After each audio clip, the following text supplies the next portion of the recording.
அது ஒரு கிராமம். அங்க சிவையா அப்படிங்கிற ஒரு விவசாயி இருந்தாரு. அவருக்கு துர்கா அம்மன்னா ரொம்ப பிடிக்கும்.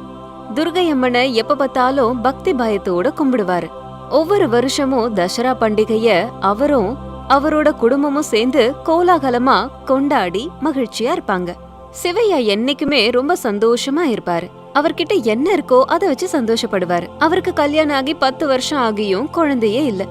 சகுந்தலா, நமக்கு கல்யாணம் ஆகி 10 வருஷம் ஆச்சு, ஆனா இன்னும் குழந்தைங்க இல்ல. அந்த அம்மா கண்ணை திறந்து நம்மள பார்த்து இந்த வருஷமாவது நமக்கு குழந்தை கொடுத்தா ரொம்ப நல்லா இருக்கும். ஆமாங்க, வெளியில போறதுக்கு கூட என்னால முடியல. கல்யாணம் ஆகி இத்தனை வருஷம் ஆகியும் இன்னும் குழந்தை இல்லையேன்னு எல்லாரும் ஏளனமா பேசுறாங்க. கவலைப்படாத சகுந்தலா, அந்த துர்கை அம்மன் எப்படி இருந்தாலும் நம்மள காப்பாத்தாம விடமாட்டாங்க. சீக்கிரமா நமக்கு சந்தான பாக்கியம் கிடைக்கும். அதே ஊர்ல மேகநாதன் அப்படிங்கிற இன்னொரு விவசாயி இருந்தாரு. அவர் பணக்காரர் மட்டும் இல்ல, துர்கை அம்மனை கும்பிடுற சிவையாவையும் பிடிக்காது. பணம் தான் நமக்கு முக்கியம், அது இருந்துச்சுன்னா எந்த தெய்வத்தோட அருளும் கிடைக்கும் அப்படின்னு எப்பவும் நினைப்பாரு. எதிர்பாராத விதமா சிவையாக்கு நஷ்டம் ஏற்பட்டுச்சு. அவரே ஏழை விவசாயி. அது மட்டும் இல்லாம மழை வந்து பயிரெல்லாம் மழையில மூழ்கி நஷ்டம் வந்ததுனால என்ன பண்றதுன்னு தெரியாம நின்னுட்டு இருந்து உதவிக்காக மேகநாதன் இடத்துக்கு வந்தாரு. மேகநாதா, இந்த வருஷம் பயிரெல்லாம் நாசமா போச்சு, வீட்லயும் ரொம்ப கஷ்டமா இருக்கு, கொஞ்சம் பணம் தரியா?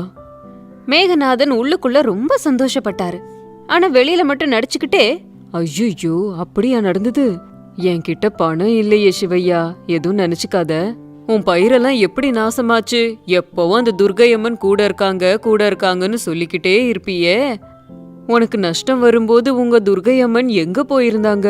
நீ அவங்களோட பரம பக்தன் வேற, நீ இப்படி கஷ்டத்துல இருக்கும்போது அவங்க வரலையா? அப்படின்னு கேள்வி கேட்டுக்கிட்டு இருந்தாரு. சிவையா மனசுக்குள்ளேயே, என்னது இது, இந்த வருஷம் துர்கை அம்மன் என்னை இப்படி சோதிக்கிறாங்க. கூடிய சீக்கிரத்துல தசரா வருது, இப்ப என்ன பண்றது?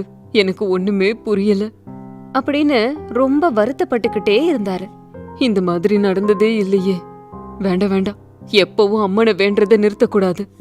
என் தலைய வித்தாது அந்த அம்மாவோட பண்டிகைய நடத்துவேன் அப்படின்னு இருந்த எல்லா பணத்தையும் போட்டு துர்கை அம்மனோட தசரா பண்டிகைய வைபோகமா நடத்தினாரு.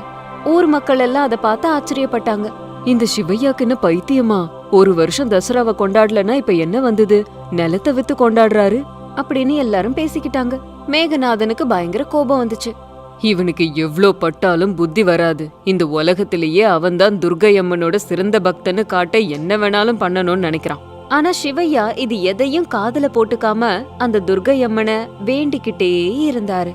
ஜாடிக்கு ஏத்த மூடிங்கிற மாதிரி சிவையாவோட மனைவியும் துர்கை அம்மனையே வேண்டிக்கிட்டு இருந்தாங்க. சிவையா நிலம் வீடு எல்லாத்தையும் வித்ததுனால அந்த ஊரு எல்லையில இருந்த காலி நிலத்துல வாழ்ந்து வந்தாரு. அங்க தன்னோட மனைவியையும் கூட வச்சிருந்தாரு. சகுந்தலா, என் மேல கோவம் இல்லல? ஏங்க அப்படி சொல்றீங்க? உன்னை கேட்காம வீடு நிலம் எல்லாத்தையும் நான் வித்துட்டேன்ல, அதனால. ஐயோ, அப்படிலாம் இல்லங்க. நீங்க என்ன செஞ்சாலும் உங்களுக்கு பின்னாடி நான் இருப்பேன். உண்மையிலேயே நான் ரொம்ப அதிர்ஷ்டம் பண்ணிருக்கேன் சகுந்தலா. என்னை இப்படி புரிஞ்சுக்கிற மனைவி கிடைச்சது உண்மையிலேயே எனக்கு அதிர்ஷ்டம். கொஞ்ச நாள்லயே சிவையாக்கும் சகுந்தலாக்கும் அழகான பாப்பா பிறந்தது. 2 பேரும் ரொம்ப சந்தோஷப்பட்டாங்க. துர்கை அம்மன் நினைவா குழந்தைக்கு துர்கா தேவிங்கிற பேரையே வச்சாங்க. ஆனா வாழ்க்கைய நடத்துறது கஷ்டமா போச்சு. குழந்தைக்கு பால் வாங்க கூட பணம் இல்லாம ரொம்ப கஷ்டப்பட்டாங்க. என்ன கஷ்டம் வந்தாலும் துர்கை அம்மனை வணங்கறத மட்டும் அவங்க விடவே இல்ல. திரும்பவும் தசரா வந்துச்சு. துர்கை அம்மனுக்கு தன் மேல இன்னும் எவ்ளோ பக்தி வச்சிருக்கான் இவன் அப்படின்னு பாக்குறதுக்காக சாதாரண பெண் வேடத்துல ஒவ்வொரு வீடா பாத்துக்கிட்டே வந்துட்டு இருந்தாங்க. பண்டிகை நாளா இருந்தாலும் கூட ஒவ்வொரு வீட்லயும் காலையில லேட்டா எழுந்திருக்கிறது, வீட்டை அலங்காரம் பண்ணி சுத்தம் பண்ணாம இருக்கிறது, காலங்காத்தாலே எழுந்திருச்சு சுவாமிய கும்பிடுறது, தன்னோட கோவில்ல கூட தீபம் ஏத்தப்படாம இருந்தது. இதையெல்லாம் பார்த்த துர்கை அம்மன், என்னை மனதார கும்பிடும் வீடே இல்லையா அப்படின்னு வேதனைப்பட்டுக்கிட்டு இருக்கும்போது ஒரே ஒரு வீட்ல இருந்து மட்டும் துர்கா நாமம் வந்துகிட்டே இருந்துச்சு. அதை கேட்டு துர்கை அம்மன் வீட்டுக்கிட்ட போய் பார்த்தாங்க. வீடு முழுவதும் சுத்தமா அலங்காரம் பண்ணி ரொம்ப நல்லா பூஜை புனஸ்காரங்கள்லாம் பண்ணி இருக்கிறத பார்த்து துர்கை அம்மன் அந்த பக்தனை பார்த்தே ஆகணும்னு அந்த வீட்டுக்குள்ள போகும்போது சிவையா சகுந்தலா அவங்க குழந்தை 3 பேரும் பக்தியில மூழ்கி இருந்தாங்க. அத பார்த்து துர்கை அம்மன் ஆனந்த கண்ணீர்ல மூழ்கி இருந்தாங்க. அவங்களோட கிழிந்த ஆடை, வீட்டோட நிலைமை இதையெல்லாம் பார்த்த அம்மனுக்கு அவங்களோட நிலைமை என்னங்கறது புரிஞ்சுது. இங்கே பாருங்க, யாருங்க நீங்க? உங்களுக்கு என்ன வேணும்? நான் யாரா இருந்தா உங்களுக்கு என்ன? உங்களை பார்த்தா அந்த துர்கை அம்மனோட பரம பக்தன் போல இருக்கீங்க. ஆனா உங்களோட உடை, வீடு இதெல்லாம் பார்த்தா நீங்க ஏழை மாதிரி தெரியுதே. அப்புறம் ஏன் திரும்பவும் அந்த துர்கை அம்மனுக்கு இப்படி படையலை போட்டு கும்பிடுறீங்க? அத கேட்டுட்டு, அம்மா, நீங்க யாருன்னு தெரியல, ஆனா ஒரு விஷயம் சொல்றேன் கேளுங்க. நான் நம்புற என்னோட துர்கை அம்மன் என்னை என்னைக்கும் மறக்க மாட்டாங்க. நான் இந்த நிலைமையிலயாவது இருக்கேன்னா அதுக்கு அந்த அம்மன் தான் காரணம். எனக்கு பணம் தரலனாலும் பலம் தந்திருக்காங்க, சந்தோஷத்தை தந்திருக்காங்க. இது கூட இல்லாதவங்க உலகத்துல இன்னும் நிறைய பேர் இருக்காங்க. அவங்க கூட பார்த்தா நாங்க ரொம்ப அதிர்ஷ்டசாலி. இது எல்லாத்துக்கும் துர்கை அம்மன் தான் காரணம் அப்படின்னு நான் நம்புறேன். தயவு செஞ்சு இதை புரிஞ்சுக்காம வாய்க்கு வந்ததை பேசாதீங்க. அத கேட்டதும் தன்னோட மனசுல பெருமிதம் கொண்ட துர்கை அம்மன் ரொம்ப சந்தோஷப்பட்டாங்க. அப்போ அவங்களுக்கு சகல ஐஸ்வர்யங்களையும் கொடுத்தாங்க. ஏழையா இருந்த சிவையா கோடீஸ்வரனா மாறினாரு. ஆனாலும் சிவையா மாறல, எப்பவும் துர்கை அம்மனை வணங்கிக்கிட்டே தான் இருந்தாரு. அத பார்த்து மேகநாதனும் திருந்தினாரு. தான் செய்த தப்ப தெரிஞ்சுக்கிட்டு அவர் மட்டும் இல்லாம அந்த ஊரே துர்கை அம்மனை பூஜை பண்றதுக்கு ஆரம்பிச்சாங்க. ஒரு காலத்துல விழுப்புரத்துல ஒரு கிராமத்துல ஏகாம்பரம்னு ஒரு விவசாயி இருந்தாரு. அவரு தன்னோட ஒரே ஒரு மகனான கணபதிய செல்லமா வளர்த்தாரு. அதனால கணபதி படிக்காம எல்லாரையும் கூட்டி வச்சு கதை பேசிக்கிட்டே இருப்பான்.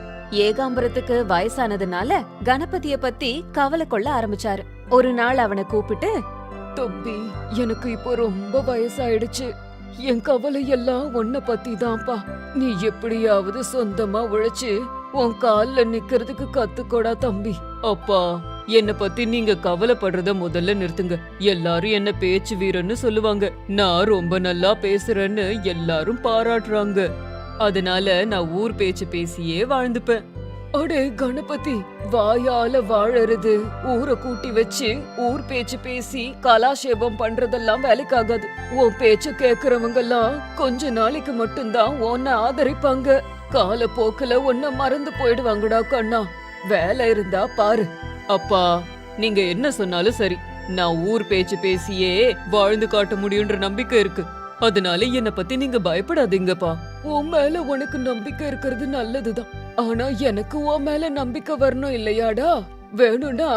உனக்கு வேணும்னா வெங்கடாபுரத்துல இருக்க உன் தாய் மாமா விஸ்வநாதன் வீட்டுல கொஞ்ச நாள் இரு. அந்த கிராமவாசிகளுக்கு உன்னோட கலாஷேபத்தை நடத்தி பணம் சம்பாதிக்க முடிஞ்சா பண்ணு. அப்ப நான் உன்னை நம்புறேன். சரின்னு சொல்லி கணபதி அவனோட தாய் மாமா ஊரான வெங்கடாபுரத்துக்கு போனான். அங்க கொஞ்ச நாள் இருந்தான். ஒரு வாரம் கழிச்சு அவனோட தாய் மாமா கணபதிய கூப்பிட்டு, டே தம்பி, நான் ரொம்ப கஷ்டப்பட்டு இங்க வாழ்ந்துட்டு இருக்கேன். நீ எதுவும் செய்யாம இப்படி இங்க சும்மா உட்கார்ந்துட்டு இருந்தேன்னா அது எனக்கு மேல கஷ்டம் இல்லையா? நீ பணம் சம்பாரிச்சு அதுல உன் கால்ல நில்லு.